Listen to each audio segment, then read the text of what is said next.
Los antiguos celtas eran varios grupos tribales que vivieron en partes de Europa occidental y central a finales de la Edad del Bronce y durante la Edad del Hierro. Estas tribus y su cultura emigraron y establecieron una presencia en territorios desde Portugal hasta Turquía. Aunque eran tribus diversas y nunca un solo estado unificado, los antiguos celtas estaban conectados por el idioma celta y marcaban similitudes en el arte, los modos de hacer la guerra, la religión y las prácticas funerarias. Aunque la cultura celta fue absorbida por el Imperio Romano desde el siglo I a.C., los celtas continuaron prosperando en partes más remotas de Europa como Irlanda y el norte de Gran Bretaña, donde todavía se hablan lenguas celtas en la actualidad. El común denominador de los pueblos celtas es el lenguaje. Las llamadas lenguas celtas son las que derivan del idioma protocéltico, que según los expertos e historiadores fue el primero de los idiomas indoeuropeos en expandirse territorialmente. Las 6 principales lenguas celtas de las que quedan influencias lingüísticas son el bretón, el córnico, el gálico escocés, el galés, el irlandés y el manés. La distribución geográfica de los pueblos celtas está muy relacionada con las principales lenguas de las que hablamos anteriormente. Los principales pueblos celtas fueron los celtíberos, los galos, los helvecios y los britanos, posteriormente llamados bretones. Las lenguas celtas se diseminaron por toda Europa durante varios siglos, alcanzando la mayor expansión en el siglo III a.C. Sin embargo, es posible identificar algunas zonas de Europa como los territorios más estables de los pueblos celtas. Se trata de los actuales territorios de Irlanda, Gales, Escocia y gran parte de Inglaterra, donde se asentaron los britanos, además de Francia, Bélgica, Holanda, parte de Alemania, Suiza y el norte de Italia, donde se encontraba el gran asentamiento de los pueblos galos. Los celtas saquearon Roma en el año 390 a.C. y en el 279 llegaron nada más que hasta Delfos en Grecia. En el siglo III a.C. se podían encontrar celtas tan al este como los Balcanes y Anatolia. El comandante romano Julio César comenzó a conquistar la Galia, la actual Francia, en el año 50 a.C. Según los romanos, iban penetrando en las regiones celtas, mataban o tomaban prisioneros en masa. De una población de entre 6 y 7 millones de celtas, 1 millón fueron ejecutados y otro millón vendidos como esclavos. A finales del siglo I después de Cristo, los romanos habían conquistado gran parte de Inglaterra y Gales. Además, toda la Europa central al sur del Rin y del Danubio estaba en sus manos. Los celtas que vivían fuera de esas regiones habían sido derrotados por las tribus germánicas del norte y los dacios al este. En la cultura celta se aprecian 2 grandes periodos. El primero de ellos es la cultura de Hallstatt entre los años 800 y 500 a.C. Probablemente se extendió a través de diversos medios como el comercio, las alianzas tribales, los matrimonios mixtos y la migración. Estos pueblos prosperaron gracias a los depósitos locales de sal, hierro y cobre, productos básicos que podrían comercializarse a lo largo de vías fluviales. La cultura Hallstatt entró en declive en el siglo V a.C., probablemente debido al agotamiento de los recursos locales, el aumento de la competencia tribal y el cambio de rutas comerciales a otros lugares. La cultura de la Tenec, que la siguió llamada así por un poblado junto a un lago en Suiza, tenía centros de poder en la zona al norte de la región de Hallstatt. Los guerreros celtas que cruzaron los Alpes en el siglo IV a.C. procedían de la cultura de la Tenec. La región de la Tenec también fue donde se originó ese estilo artístico que se conoce como celta. Otra característica que compartían los diferentes grupos es que todos eran pueblos guerreros. Por lo tanto, a pesar de compartir rasgos culturales, muchas veces esos pueblos se enfrentaban entre sí. Los griegos y los romanos consideraban a los celtas como enemigos peligrosos, pero vulnerables. La furia de los celtas en la guerra era legendaria y su valentía y experto dominio de los caballos eran muy admirados. No obstante, se los consideraba carentes de la disciplina de los soldados griegos y romanos. Dentro de la sociedad celta, había un sistema vinculante en el que los individuos poderosos se comprometían a cuidar a los demás, es decir, proporcionar alimentos, refugio, protección legal y militar a cambio de algún tipo de servicio. y el resultado fue que se establecieron lazos de lealtad con su señor y la clase dominante en general. Sin embargo, como ocurre con otras áreas de la cultura celta, es importante destacar que hubo grandes variaciones tanto a medida que se desarrolló el periodo de la Edad de Hierro en Europa como en términos geográficos. En resumen, las sociedades celtas en una parte de Europa en el 700 a.C. eran quizás muy diferentes de las de otra parte del continente. Las comunidades celtas se dividieron en tribus dirigidas por un monarca o un pequeño grupo aristocrático. Algunas tribus como las de la Bélgica moderna pueden haber tenido dos monarcas gobernando al mismo tiempo. Con el tiempo, este sistema de monarquía dio paso a un gobierno más complejo que consistía en confederaciones de jefes tribales y tribus individuales dirigidas por consejos de ancianos. Esta red de alianzas en la Galia y en otros lugares se complicó aún más cuando los romanos se interesaron más en expandir su imperio y las tribus previamente desfavorecidas se pusieron del lado de los invasores para promover sus propias causas contra los enemigos tribales tradicionales. Existe la creencia generalizada en torno al sistema monetario celta de que se basaba únicamente en un sistema de trueque. Sin embargo, esto es solo parcialmente cierto. El trueque era una gran parte de la sociedad celta, pero no era la única. Los celtas no utilizaban una gran cantidad de monedas, por lo que se puede determinar que probablemente utilizaron protodinero, también conocido como dinero en anillo celta. Antes de que se introdujeran las monedas, los anillos de cobre y oro eran la moneda común. Estos anillos a menudo se usaban en la ropa o se ataban con cuerdas y se crearon en la antigua Moesia, lo que hoy es Bulgaria, alrededor del siglo VII a.C. El tamaño de los anillos variaba de 10 milímetros a 40 milímetros. Además de los anillos, también se cree que en esta forma temprana de moneda se utilizaron una serie de cabezas de hacha y campanas hechas de bronce. Se esperaba que los gobernantes y los líderes tribales dieran obsequios a sus seguidores y provenientes en gran parte del botín de guerra. Estos se distribuían según el rango en la comunidad. Los líderes también tenían que ofrecer banquetes. La vajilla era otra área para mostrar el estatus social, especialmente las tazas para beber, los recipientes para servir el vino y los calderos para servir la comida. Incluso la comida en sí era parte de la exhibición social, ya que solo a los invitados más antiguos se les permitía los mejores cortes de carne. Por ejemplo, la mejor carne de todas era un trozo cortado del muslo y estaba reservada para el mejor guerrero presente. Que los guerreros disfrutaban de un alto estatus en la sociedad celta lo sugiere la cantidad de dioses en el antiguo panteón celta, asociados con la guerra y la gran cantidad de armas y armaduras encontradas en las tumbas. Se estimaba mucho el valor y la destreza en la batalla. Se describe a los guerreros celtas de la Galia blanqueando su cabello largo con agua de cal, mientras que en Gran Bretaña pintaban diseños en sus cuerpos. Varios autores clásicos también comentan el extraño hecho de que los guerreros celtas pudieran entrar en combate desnudos. Otro indicador de estatus muy visible fue el uso de armaduras, escudos y armas muy decorados. Solo los guerreros más ricos podían permitirse tales artículos decorados con materiales preciosos como plata, marfil, piedras semipreciosas y piezas de vidrio de colores. Así también, solo los ricos podían poseer carros, caballos y emplear asistentes para ayudar en la batalla. El número de estos se convirtió en una cuestión de prestigio para la élite.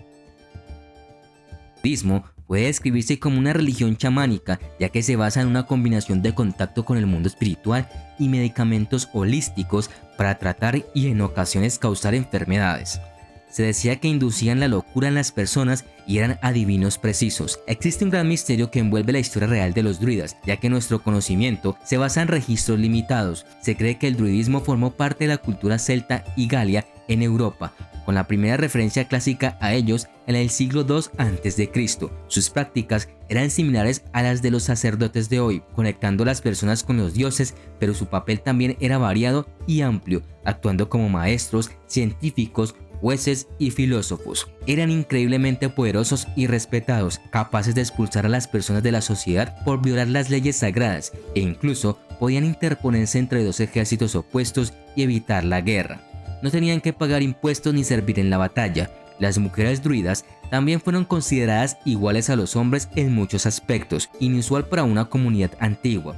Uno de los primeros relatos de druidas fue escrito por Julio César entre el 59 y el 51 a.C. Lo escribió en la Galia, donde los hombres prestigiosos se dividieron en druidas o nobles. Fue de los escritores romanos que los historiadores han adquirido la mayor parte de su conocimiento de los druidas. Los druidas eran politeístas y tenían dioses femeninos y figuras sagradas como los griegos y los romanos. La extensión del druidismo en el mundo antiguo también es un misterio. Ciertamente floreció en las Islas Británicas y la Galia. Julio César afirmó que el druidismo originalmente provenía de Gran Bretaña y aquellos que deseaban estudiarlo en profundidad viajaban allí. Se desconoce si el druidismo realmente se originó en Gran Bretaña. Además, es posible que se encuentren druidas mucho más lejos. El druidismo a menudo se asocia con un pueblo conocido como los celtas y sus asentamientos se han encontrado tan al este como en la actual Turquía. Hoy a menudo se dice que los druidas practicaban sacrificios. Esto puede no ser exacto. Fuentes antiguas indican que los druidas sirvieron junto con varias otras clases que también realizaban funciones espirituales. La identidad y el papel de estas otras clases cambiaron dependiendo de la cultura y el tiempo. Un hombre llamado Diodoro Siculus dijo que si bien los druidas siempre estuvieron presentes durante un sacrificio, fue otro grupo conocido como los vates quienes llevaban a cabo este. Es importante tener en cuenta que gran parte de la escritura que sobrevive proviene de escritores romanos que podrían ser hostiles hacia los druidas y las culturas a las que sirvieron. Por ejemplo, en el año 60 después de Cristo, los druidas se unieron a una rebelión contra los romanos en la isla de Mona, la actual Anglesey, en Gales. Cornelius Tácitos informó que después de que los romanos aplastaron a los rebeldes, encontraron evidencia generalizada de sacrificios, una afirmación que puede haber sido exagerada para dar a los druidas una mala reputación.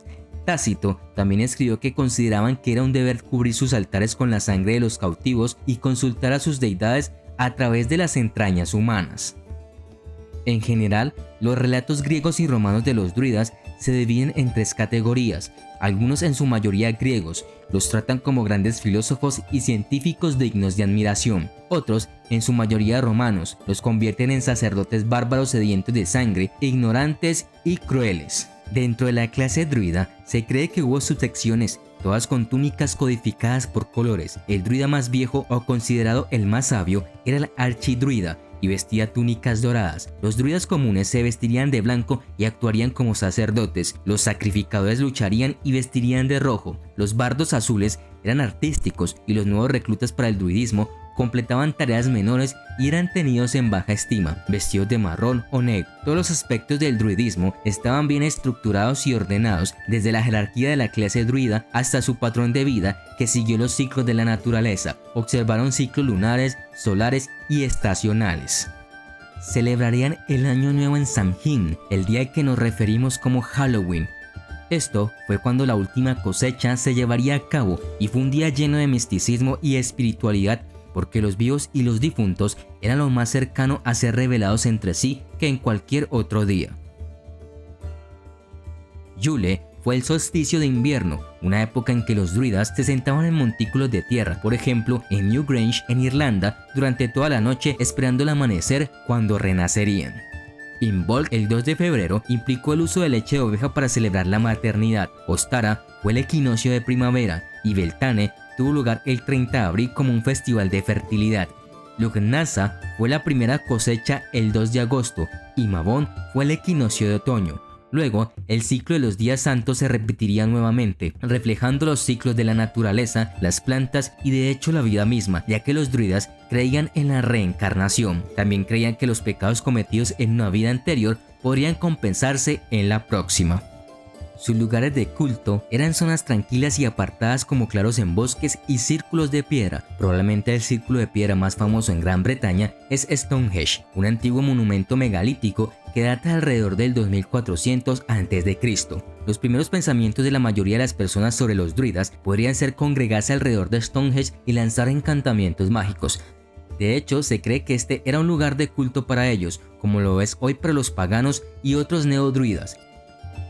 Se cree que la isla de Anglesey y Whitman en Dartmoor son sitios druídicos. De hecho, Anglesey supuestamente era un lugar donde se les enseñaba a los druidas. Tomó alrededor de 20 años aprender el saber, ya que era complejo y tenían que aprender todo de memoria, porque rara vez usaban un lenguaje escrito. Esta es una razón por la que sabemos tan poco sobre ellos. La Galia tenía un lenguaje escrito limitado y luego con el gobierno de César esto se convirtió en latín y se perdieron los registros antiguos. Algunas leyendas también deben tratarse con precaución, ya que incluso pueden haber sido alteradas por la posterior influencia o exageración cristiana. En el siglo I después de Cristo, los druidas enfrentaban la opresión de los romanos. El druidismo parecía terminar. Hay un par de teorías para tratar de explicar esto. La primera es que, como en muchas sociedades antiguas, la enfermedad, el hambre o la guerra podrían haberlos eliminado. El segundo implica la llegada del cristianismo al declive. Algunas religiones de hoy, como la Wicca, han sido influenciadas por el druidismo. El número 3 fue considerado muy significativo en la tradición druida y también por estas religiones. Era un símbolo que involucraba 3 líneas que se unían para formar un círculo. Los círculos eran clave para muchas creencias druidas: el círculo de la vida, las estaciones, la luz y la oscuridad. A medida que el cristianismo se extendió por toda Europa, el druidismo se desvaneció gradualmente. Algunos historiadores señalan que los druidas todavía estaban presentes en Irlanda en el siglo VIII después de Cristo, pero en una forma muy reducida. El druidismo se desvanecería durante la Edad Media, pero reviviría en los tiempos modernos, aunque alrededor de un milenio después de que la forma antigua se extinguiera. Los bardos, con su narrativa, poesía y habilidad para tocar el arpa, eran muy apreciados en la cultura celta, aunque los antiguos celtas los clasificaban por debajo de los druidas en el estatus social. El número de diosas femeninas y su papel sugeriría que las mujeres celtas disfrutaban de un mejor estatus social que en algunas otras culturas contemporáneas, pero desafortunadamente hay muy poca evidencia directa del papel de las mujeres en la antigua sociedad celta. Sin embargo, hubieron algunas mujeres que pudieron gobernar por derecho propio, y se evidencia en 2 casos en Gran Bretaña. El primero es Cartimandua, gobernante de la tribu Brigantes en el norte de Inglaterra. El segundo caso es Boudica, reina de la tribu Iceni, que lideró una revuelta de varias tribus contra la ocupación romana. Se observó que en la cultura celta se practicaba la promiscuidad y las esposas se compartían entre los parientes masculinos del marido. Julio César observó que las mujeres celtas en la Galia traían a sus maridos una dote y que ésta podía ser heredada por la mujer si su pareja moría antes que ella. El general romano también señaló que los maridos tenían el poder de la vida y la muerte sobre sus esposas y sus hijos. Las mujeres a menudo se casaban con diferentes tribus para cimentar alianzas y crear vínculos duraderos entre ellas. De manera un tanto contradictoria, muchos escritores clásicos señalaron que los hombres celtas preferían tener relaciones sexuales entre ellos. Diodoro Sículus afirmó que aunque las mujeres celtas eran hermosas, sus hombres preferían acostarse entre ellos. También señaló que era un insulto si un invitado rechazaba una oferta sexual de un hombre celta. El filósofo griego Posidonio también afirmó que en la Galia los hombres preferían tener relaciones entre ellos. Estas afirmaciones radicales pueden ser una mala interpretación de los rituales de unión masculinos celtas y ciertamente no sugieren que los hombres celtas solo se acostaban con mujeres por obligación. Tener varias esposas legales estaba limitado a las clases sociales más altas. Dado que el matrimonio se consideraba un acuerdo normal entre 2 personas, ambos cónyuges podían disolverlo. También era común un matrimonio temporal. La posición de la esposa estaba determinada por el tamaño de la dote que traía consigo. Existían 3 clases de matrimonio: aquel en que la mujer aportaba más que el hombre, aquel en el que ambos aportaban cantidades iguales y finalmente aquel en el que la mujer aportaba menos. El adulterio de la esposa, a diferencia del adulterio del marido, no podía ser reparado con una multa. El divorcio en caso de adulterio solo podía producirse con el acuerdo de ambas partes y a la esposa no se le permitía solicitarlo mientras su marido mantuviera relaciones íntimas con ella. Si estaba embarazada del hijo de su marido, no podía tener relaciones con otros hombres antes del nacimiento del niño, incluso si él la rechazaba. Los esclavos eran la clase más baja en las comunidades celtas y eran tanto hombres como mujeres. Los esclavos se utilizaban en la sociedad celta como artículo de comercio. En este último, curiosamente, la palabra celta para un esclavo es cumal, llegó a usarse como un término para una unidad monetaria. La identidad de la tribu era fuerte. Por lo tanto, para asegurar la continuidad, los celtas concedieron gran importancia a la crianza y educación de sus hijos. Los niños vivieron en casa con sus padres hasta los 7 años, luego fueron colocados en familias de acogida, generalmente parientes o amigos cercanos. Los padres tuvieron que pagar por esto. Las niñas eran más caras que los niños. La crianza de una niña costaba 8 vacas, mientras que un niño costaba 6. Las niñas solo se quedaban con sus padres adoptivos hasta los 14 años, mientras que los niños se quedaban hasta los 17. En los hogares de acogida, los niños aprendieron las habilidades que necesitarían más adelante en la vida. Para los niños de la clase guerrera, era importante sobresalir en las habilidades de combate. Los celtas comían con los dedos y platos hechos de madera. La comida se repartía o se servía en una mesa baja, se sentaban con las piernas cruzadas o en cuclillas en suelos cubiertos de juncos o piles de animales. La comida se cocinaba generalmente sobre un fuego central en una casa redonda. Sabemos que los celtas comían bien, hervían la carne de cerdo o de res en grandes calderos o se asaban en un asador. También se salaba para su uso posterior. También eran habituales el pescado, el pan, la miel, la mantequilla, el queso, la carne de venado, el jabalí y las aves de corral. Uno de los favoritos era el salmón con miel. Las gachas de avena eran un desayuno típico, posiblemente junto con cerveza o hidromiel. Los celtas cultivaban en campos rectangulares, criaban cerdos, ovejas y ganado, almacenaban el grano en pozos revestidos con piedra o mimbre y sellados con arcilla. Los celtas también elaboraban cerveza de cebada. El comercio con Europa era común. Los metales como el cobre, el estaño, el hierro y el plomo se exportaban desde Inglaterra. También se exportaba lana, telas, pieles y cereales. Los artículos de lujo como la cerámica fina y los caros artículos de metal se importaban de Europa. Al principio, los celtas usaban barras de hierro como moneda, pero alrededor del 50 a.C. usaban monedas de oro. Las tribus celtas vivían en pueblos dispersos, vivían en casas circulares con techos de paja o brezo y las paredes de sus casas estaban hechas con materiales locales. Las casas en el sur solían estar hechas de acacia y barro. Las casas redondas fueron la forma estándar de vivienda construida en Gran Bretaña desde la Edad del Bronce hasta la Edad del Hierro, y en algunas áreas hasta bien entrado el periodo subromano. La gente construyó muros hechos de piedra o de postes de madera, unidos por paneles de zarzo y barro y rematados con un techo cónico de paja. Estos variaban en tamaño, desde menos de 5 metros de diámetro hasta más de 15 metros. Alrededor de las paredes del interior de las cabañas había bancos que también se doblaban como camas. Los celtas también usaban mesas bajas, las casas no tenían ventanas y los animales a menudo se mantenían dentro de la casa por la noche. La ropa de los celtas de la Edad de Hierro podría haberse parecido al tartán que se ve hoy en Escocia e Irlanda, con cuadros y rayas. Los celtas usaban bayas y plantas para teñir la lana de diferentes colores. A los celtas no solo les gustaban las ropas de colores brillantes, algunos de ellos pintaban patrones en todo el cuerpo con una tela azul hecha de una planta especial. La ropa de los celtas mostraba su estatus e importancia dentro de la tribu. Los hombres usarían una túnica con cinturón, capa y pantalones. Las mujeres llevaban vestidos abrochados. Usaron espejos de bronce. Los hombres celtas se mojaban el cabello en agua con lima para que se mantuviera erguido. Llevaban bigotes pero no barba. Los celtas adinerados llevaban adornos de oro alrededor del cuello llamados torques. A diferencia de los griegos y los romanos, los celtas no tenían un solo panteón o una familia divina de deidades.